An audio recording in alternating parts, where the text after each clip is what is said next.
علی بھائی، آج کا اگلا سوال ہے، کیا قرآن حکیم کے مصحف کی قیمت مقرر کرنا درست ہے؟ کیا اس پر آئی ہوئی لاگت کو ہدیہ کہہ کر وصول کرنا درست ہے؟ دیکھیں جی، یہ عموماً عوام الناس میں سوال پوچھا جاتا ہے. یہی وجہ ہے کہ آپ دیکھیں گے کہ جو قرآن حکیم پاکستان میں پرنٹ ہوتے ہیں نا، چاہے ترجمے والے ہوں یا بغیر ترجمے والے، جب آپ مارکیٹ میں انہیں لینے کے لیے جائیں نا، تو وہ جو بیچنے والا ہے وہ بھی بیچارہ ڈر رہا ہوتا ہے، اور وہ کہتا ہے کہ جی یہ اس کا ہدیہ ہے. اچھا، اب وہ ہدیہ، مطلب ہدیہ کہتے ہیں عربی میں تحفے کو، لے قیمت ہی ہوتے ہیں، لیکن کہتے ہیں جی اس کا ہدیہ ہی ہے. ان کو کہ اگر آپ قیمت بھی بول رہے ہیں تو اس میں کیا مسئلہ ہے؟ وہ کہتے ہیں جی قرآن کی تو کوئی قیمت ہو ہی نہیں سکتی ہے، تو پھر فری بانٹ دیں پھر آپ. تو ظاہر ہے کہ وہ قرآن کو بیچ نہیں رہے ہوتے ہیں، بلکہ قرآن کے مصحف کے لکھنے پہ جو لاگت آئی ہوتی ہے کاتب کی اور پرنٹنگ کی، وہ لے رہے ہوتے ہیں. اور یہ کاتب رکھنے کا رواج تو اللہ کے محبوب صلی اللہ علیہ وآلہ وسلم کے مبارک زمانے میں بھی تھا. تو کتابت کے اوپر پیسے ڈیمانڈ کرنا، اس میں کوئی حرج نہیں ہے. قرآن حکیم میں جو اللہ کی آیات بیچنے کے بارے میں فتویٰ آیا نا یہود و نصارہ کے اوپر، کہ وہ چند ٹکوں کے عوض اللہ کی آیات کو بیچتے ہیں، مراد اس میں یہ ہے کہ وہ اللہ تعالیٰ کی کتاب کو اپنے پرسنل یوز کے لیے اس کے مفہوم کو بدل کے لوگوں کو خوش کرنے کے لیے ان کے من پسند فتوے دیتے ہیں. قرآن حکیم میں کئی جگہ یہ ٹاپک ڈسکس ہوا ہے کہ یہ قرآن حکیم سے پہلے جو کتابیں تھیں تورات اور انجیل، ان کے علماء نے دنیاوی منفعت کی خاطر ان آیات کو بیچا اور ان میں تحریف کر دی. بخاری مسلم میں بھی آتا ہے نا کہ تم سے اگلی قومیں اس لیے ہلاک ہوئیں کہ ان کے اشرافیہ کے لیے اور قوانین ہوتے تھے اور عام لوگوں کے لیے اور. اللہ کی قسم اگر میری بیٹی فاطمہ بھی چوری کرتی تو میں اس کے بھی ہاتھ کٹوا دیتا. یہ حدیث اس وقت نبی علیہ السلام نے بیان کی جب فاطمہ نامی ایک عورت کی چوری کا مقدمہ آپ صلی اللہ علیہ وآلہ وسلم کے سامنے پیش کیا گیا اور سفارش کے لیے اسامہ ابن زید کو بھیجا گیا، تو آپ نے ڈانٹا، باقاعدہ مسجد میں آپ نے خطبہ دیا منبر لگا کے کہ اللہ کی قسم اگر میری بیٹی فاطمہ بھی چوری کرتی اس کے ہاتھ بھی کٹوا دیتا میں. تم سے اگلی قومیں اسی لیے ہلاک ہوئیں کہ اشرافیہ کے لیے اور قوانین ہوتے تھے اور عوام الناس کے لیے اور. تو وہاں پہ جو اشرافیہ تھے، جو طاقت والے پیسے والے لوگ تھے، ان کو خوش کرنے کے لیے علماء فتوے بدل دیتے تھے. قرآن حکیم میں اس چیز کو کنڈیم کیا گیا ہے کہ چند ٹکوں کے عوض اللہ کی آیات کو یہ بیچتے ہیں اہل کتاب. اس سے مراد نہیں ہے کہ انہوں نے کوئی تورات اور انجیل پرنٹ کروائی ہوتی تھی یا وہ کتابت کرتے تھے تو اس کتابت کے پیسے لیتے تھے. یہ بالکل ڈیفرنٹ چیز ہے. یہ اسی طریقے سے جس طرح ہمارے لوگوں نے وہ کہتے قرآن کو پیٹھ نہ کریں جی، ٹھیک ہے جی، وہ جو پیٹھ قرآن میں آئی ہے نا کی کرنی، وہ یہ ہے قرآن حکیم کی تعلیمات کو پیٹھ کرنا منع ہے. وقال الرسول یا رب ان قوم اتخذوا هذا القرآن مہجورا. رسول اللہ شکایت کریں گے قیامت والے دن، اے اللہ میری قوم نے، میری امت نے اس قرآن کو پیٹھ کے پیچھے ڈال دیا تھا. تو یہ فزیکلی پیٹھ کرنے کے اوپر نہیں آیت ہے، بلکہ اس کی تعلیمات سے روح گردانی کرنا. فزیکلی بھی آپ نے جتنا احترام کرنا ہے وہ آپ ضرور کریں، لیکن اصل جو اس کا مقصد ہے اس کو پورا کرنے کی کوشش کریں کہ اس کی تعلیمات پہ آپ عمل کریں، تعلیمات کا احترام کریں، اللہ اور اس کے محبوب صلی اللہ علیہ وآلہ وسلم کے فرامین کی آپ پیروی کریں. تو قرآن حکیم کا ہدیہ آپ لے سکتے ہیں، آپ اسے قیمت بھی کہہ کے لے سکتے ہیں، کوئی اس میں گستاخی نہیں ہے. اس قیمت سے مراد یہ نہیں ہے کہ قرآن کوئی بیچ رہا ہے، جس طرح وہ کہتے ہیں جی ختم قرآن لفظ نہ بولیں، قرآن ختم ہو گیا. اچھا جی کیا بولیں؟ تکمیل قرآن. سر تکمیل قرآن بھی نہیں ہو سکتی آج، تکمیل قرآن تو 1400 سال پہلے ہوئی ہوئی ہے. الیوم اکملت لکم دینکم واتممت علیکم نعمتی ورضیت لکم الاسلام دینا. وہ تو نبی الاسلام پہ تکمیل ہوئی ہے، یہ بھی ورڈ نہیں آپ یوز کر سکتے. تو وہ یہ الفاظ کے ساتھ کھیلنا اور انہی کے اندر الجھے رہنا، یہ اسلام کو مطلوب نہیں ہے. اسلام کہتا ہے آپ تعلیمات کو فالو کریں. لہٰذا قرآن حکیم کی اگر کوئی قیمت مقرر کی جاتی ہے، اسے آپ ہدیہ نہ، آپ قیمت کہہ کے بھی لے سکتے ہیں. لینے والے کو بھی پتہ ہے، بیچنے والے کو بھی پتہ ہے کہ جو اس کے اوپر لاگت آئی ہے میں وہ لے رہا ہوں. اگر کوئی مفت دینا چاہتا ہے ضرور دے.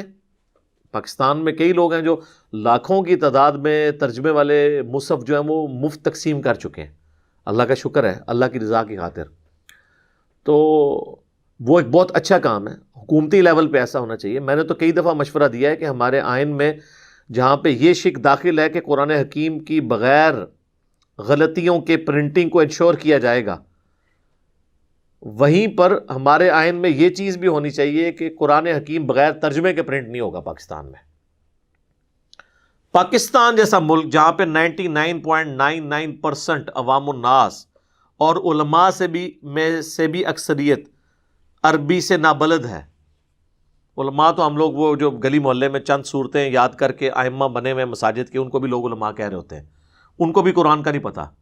جہاں پہ 99.99% حفاظ قرآن کو نہیں جانتے کہ اس کے اندر کیا لکھا ہوا ہے, وہاں پہ بغیر ترجمے والا قرآن چھاپنا, اس کی کیا ضرورت ہے؟ یہ جرم ہونا چاہیے پاکستان کے اندر. جس مسجد میں نکلے نا, وہاں کے جو ائمہ مساجد ہیں نا, ان کے اوپر اس حوالے سے کوئی تعزیر مقرر کرنی چاہیے کہ بھی تیری مسجد میں یہ بغیر ترجمے والا قرآن کیا کر رہا ہے. اور بغیر عربی والا بھی قرآن چھاپنا یہ بھی غلط ہے. مصحف اپنی جگہ ہونا چاہیے. ہمارا تو یہ فخر ہے کہ ہمارے پاس وہ کتاب ہے جو اپنے اوریجنل ٹیکسٹ عربی میں محفوظ ہے. اس حوالے سے میں مشورہ دوں گا جن لوگوں تک ہماری بات پہنچتی ہے, بڑے لوگوں تک, کہ مولانا مودودی رحمہ اللہ تعالیٰ کا ترجمہ جو ہے نا ترجمان القرآن کے نام سے وہ شائع ہوا ہے. ایک تو بڑا آسان ہے, دوسرا عربی زبان کا جو سوز و گداز ہے وہ اردو میں ٹرانسلیٹ کیا ہے مودودی صاحب نے. تیسرا وہ آج کے زمانے کی جو اردو ہے اس میں ہے, ایبسلیٹ اردو میں نہیں ہے. ٹھیک ہے, اب مجھے عربی آتی ہے تو میں سمجھتا ہوں کہ واقعی اگر قرآن اردو میں نازل ہوتا نا تو جو سوز و گداز مودودی صاحب کے ترجمے میں ہے نا, وہ واقعی انہوں نے عربی کو اردو میں ٹرانسلیٹ کیا. وہ انہوں نے اب ایک نیا قرآن پرنٹ کیا جس میں ایک صفحے کے اوپر صرف عربی لکھی ہوئی ہے رائٹ والے پہ, اور لیفٹ والے پہ صرف اردو ہے.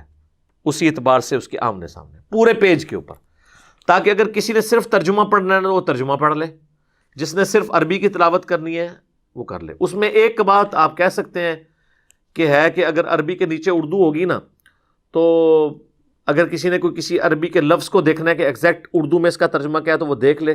تو وہ تو سر عام تراجم کے اندر بھی یہ فیسلٹی اویلیبل نہیں ہے, کیونکہ نیچے ہوا ہوتا ہے با محاورہ ترجمہ, اور ایگزیکٹلی عربی کے نیچے وہ اردو والا لفظ نہیں آ رہا ہوتا.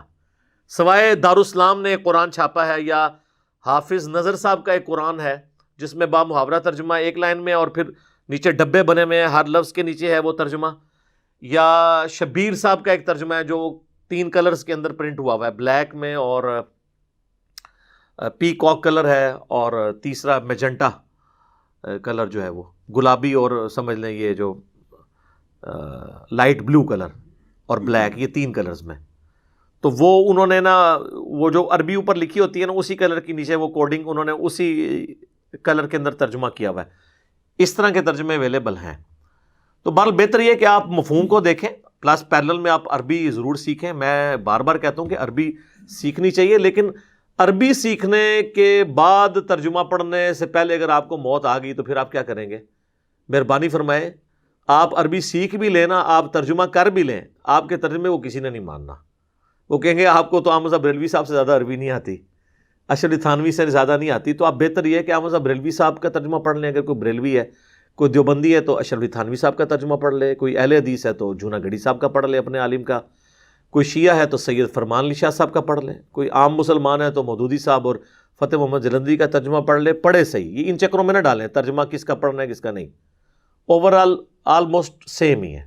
باقی ظاہر ہے جب بھی ایک زبان دوسری زبان میں ٹرانسلیٹ ہوتی ہے 100% تو آپ اس کو نہیں کر سکتے. آپ 10 صحابہ بھی لے آئے نا جن کو اردو یا انگلش آتی ہے, اور ان کو کہ آپ اپنی عربی کو اردو یا انگلش میں ٹرانسلیٹ کریں, تو وہ بھی 100% ایک جیسا ترجمہ نہیں کریں گے. ہاں مفہوم سب کا ایک ہوگا.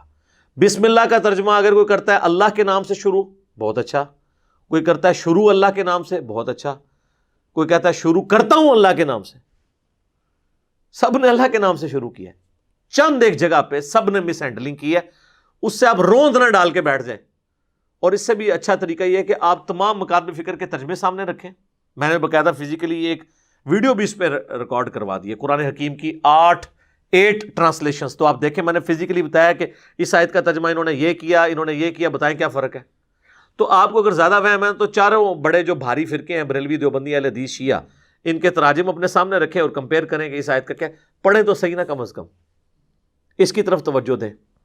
تو قرآن حکیم کی قیمت مقرر کرنا اس اعتبار سے یہ بالکل درست ہے۔ وہ قرآن حکیم کی قیمت نہیں آپ لے رہے ہوتے ہیں، بلکہ اس کی کتابت پہ جو لاگت آئی ہوتی ہے اس کو آپ ہدیہ کہہ کے لے لیں، اس کی قیمت کہہ کے، پرائس کہہ کے لے لیں۔ الٹیمیٹلی تو پیسے ہی آپ کو دینے پڑ رہے ہیں نا، خام خواہ آپ اس طرح کے دوسرے نام رکھ کے، تو ناموں کے اندر امت کو الجھایا ہوا ہے، جی اس کو یہ نہ کہیں، اس کو یہ کہیں، تو وہ تو پھر آپ کل کو جو زیادہ عربی دان ہے وہ تو کہیں گے یہ تو آپ اس کو قرآن نہ کہیں گے، مصحف ہے۔ قرآن تو لوح محفوظ میں ہے، بل ہوا قرآن مجید فی لوح محفوظ، یہ مصحف ہے، اس قرآن کی اتھینٹک کاپی ہے کتابی شکل میں، اسی لیے مصحف کا لفظ استعمال کیا جاتا ہے۔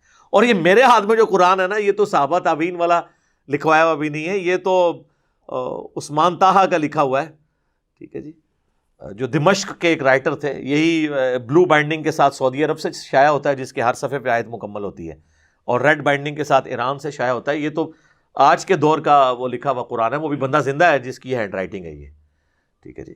تو اس اعتبار سے کوئی حرج نہیں ہے، اگر وہ کہتا ہے میں قرآن کی قیمت مقرر کر رہا ہوں تو یہ بالکل درست ہے، اس کے اوپر کوئی فتویٰ نہیں لگتا۔ ٹھیک ہو گیا جی۔